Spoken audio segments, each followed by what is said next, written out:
Very much for coming. It's a little difficult to know what to say after you've heard so many excellent speakers, and Ted Kuntz was really kind of like my teacher in a way. I follow everything he's done over the years with Vaccine Choice Canada and fighting against the harms that are done through the vaccine programs to our children, and I hold him in very high regard, and I've learned a lot from him. So, why am I here today? I think I'm here to give you a prescription. It's kind of like, a mass medical consultation. And I will have to get your PHN numbers afterwards. But really, if we look at what the disease is here, for us and for people, let's say, are on the other side of the fence, it really is a disease of fear. Right? Yes. For other people, it's fear of a virus, a fear of not fitting in, or fear of the college coming after you, or fear of talking against policy when you shouldn't be, fear of losing your livelihood. But for us, it's a different fear. It's a fear of really opening our eyes and taking in what we see as a very despairing situation, and not being caught up in that despair, not being caught up in the fear that we're not going to survive this and that we're not going to win. That fear is something we all face, I think, just about every day when we hear the bad news and we hear CNN and we hear Bonnie Henry's next policy announcement, and we hear what they're going to be doing to our children with masking and forced separation. And so for us, our job really is to overcome this fear that we're being faced with every day. Now, fear is one of the greatest things for and I will definitely incentivizing people to learn something about who they are and what their own spiritual nature is. And so for us, we have, I think, two battles. One is to try to help other people who do not understand the harms that are being created by these policies around the world. That's one thing. And to understand where their fear is coming from, which is sometimes quite a challenge for us. But really, the main battle for us is to be fearless ourselves. And to be fearless really requires us to dig deeply into understand the nature of fear. For those people that I think that have a connection to the divine nature of being human, putting your center of gravity there is the antidote to the fear that you might see every day coming your way from the mass media and from your community, from your neighbors, and even from your children and your family members. And that is really the incentive that we're being given to change ourselves.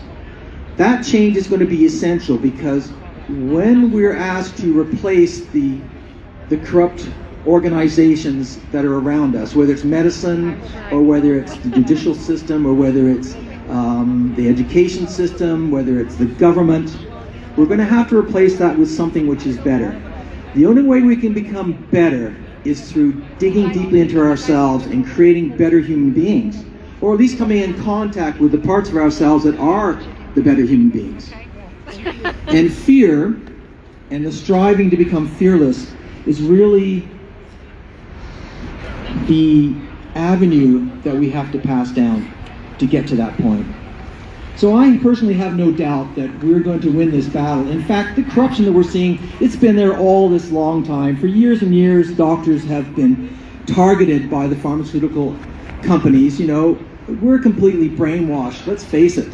Well, not completely, but we're very brainwashed, hypnotized, however you want to say.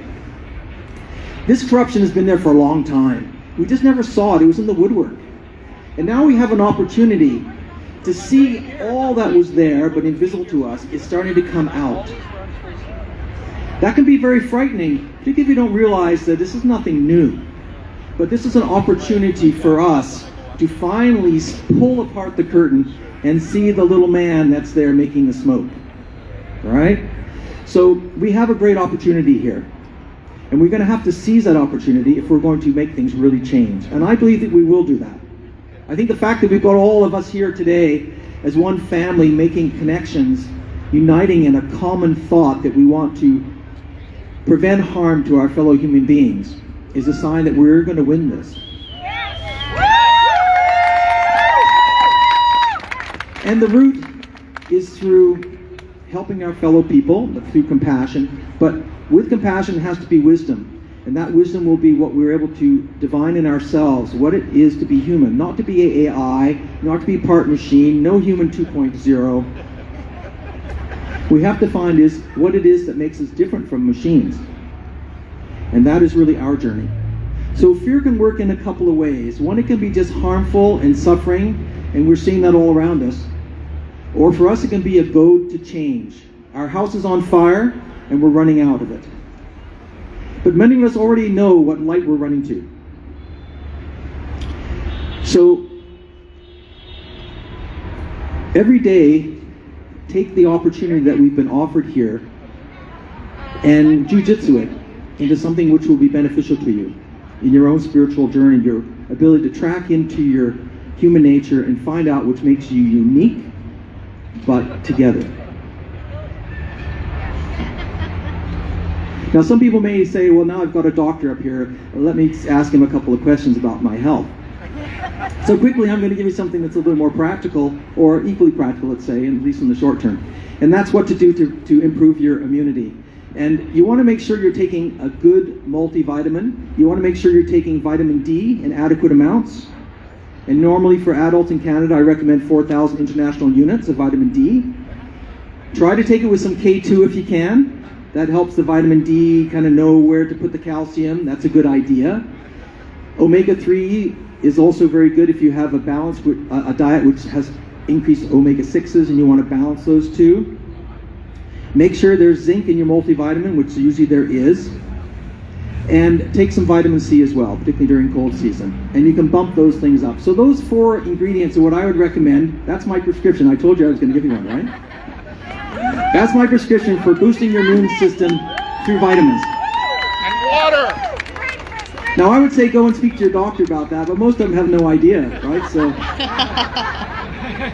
I thought I'd take this opportunity to give you something practical to do. But vitamin D has been shown to be very effective in fighting COVID, but all respiratory tract infections. So it's inexpensive, it's very safe. And if you have any concerns about it, then speak to your healthcare practitioner. So I think that's my 2 prescriptions for you today. One is be fearless. 2 is take care of your own health. Don't count on masks, don't count on social distancing, don't count on public health. I think we're realizing that we can't really count on public health. And those are the 2 things which will actually make you, I'd say, the warrior that's going to be able to replace the edifices, the associations, the cabal, whatever you want to call it, that's going to come crumbling down in the near future. Let's hope so.